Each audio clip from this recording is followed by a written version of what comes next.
Hi there, Sanbonani Molweni. Welcome to Fix Channel. If you're new here, please subscribe before the end of the video. For returning, thank you for love and support. I appreciate you. Izingane zesithembu kanye nothando nesithembu. Nangu Mpilo noma angizwanga kahle. Ngathi uthi sekuphela iminyaka ewu-24 kukhulunywa indaba yokukhokha.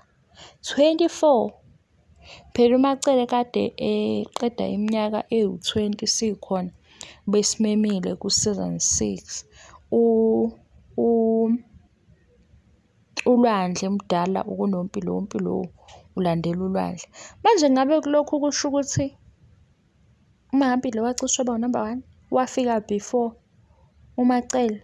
Hayibo, yazi indaba zasemzini kuningi nje kulobu kuguquka kujika.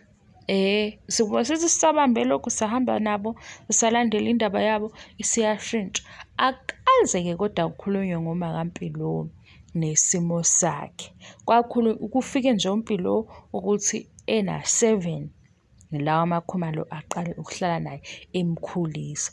Manje lapha kwizingane zesithembu ngesonto nangu uMpilo ozobe ekhuluma noma wakhe ethi sekuphele 24 years. Shuthi kungenzeka ukuthi uMaMpilo wacishwa aba first wife noma yithi esihleba amanga noma yimi ingathi yithi yimi phela engithi ngibambe le yeminyaka ngathi hawu uMpilo una 21 u24 bekuqalwa bekukhulunywa ngani. Siyavundulula okuvundululekayo siyahleba kodwa phela ngingahlebi kakhulu kodwa uMpilo usho into enjalo ngizwe kahle wathi kukhona ongakhokhile namanje kunjani. Uthi-ke uMakaMpilo angithi wakhuluma indaba yokuthi akasakhulumi nama-ex asisekho-ke lapho. Mase singasekho-ke lapho usezokhuluma ne-ex. I-ex ewubani? EwuMakaMpilo ngoba nje sifuna ukuzwa uyisayidi likaMakaMpilo before nathi simthathe simbeka kule ndawo ade bembeka kuyona ku-season 7 ngoba ku-season 7 ubekwe njengomama ufuna ukusebenzisa ingane ukuze kube khona akuzuzayo. Manje njengoba sizomlalela ezokhuluma sifuna ukuzwa izinto ayishilo mase siyabuka ukuthi hawu ngabe lokho kuyiqiniso noma kulona yini iqiniso. Kodwa leya 24 years-ke isangididile nami. Habo kuleya muzi loya hayi isigaxa zakhona kulo nyaka bafika nalokhu ngomunye bafike nokusho njalo nje kuba nento entsha.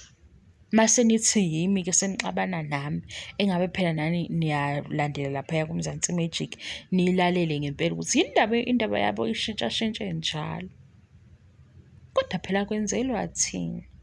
Sekusele nje futhi ukuthi uMseleko abuye kwenye i-season athi othakathayo kumakhosikazi akhe ubani ngoba usesho kabili. Nalokho kwasithusa-ke sathuka. Sengifakelani-ke lokho nami angisazi. Ngiyabonga isupport, ngiyabonga angiqedi. Bye.